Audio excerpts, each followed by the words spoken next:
Alam nyo, i-flex ko yung income ko sa pag flex ng mga damit ko, yung OOTD ko, i-flex ko yung income ko, basta steady, lang, consistent up. Ito yung income ko, Philippine money. Tututo kasi may serial. Okay. Thank you Lord sa grasya.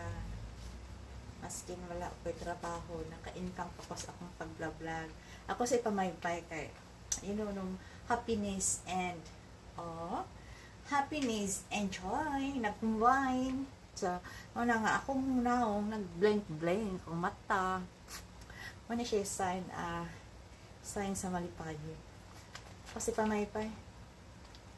Kaya mama ni akong kahagog, paningkamot o flex ako mga damit. Yes! Ako pa i-flex ako mga dress na matagal na wala ipang suot. Ako ipang model. And then, also, Korean money. Then, ito naman, sahod ko sa Korean money ko.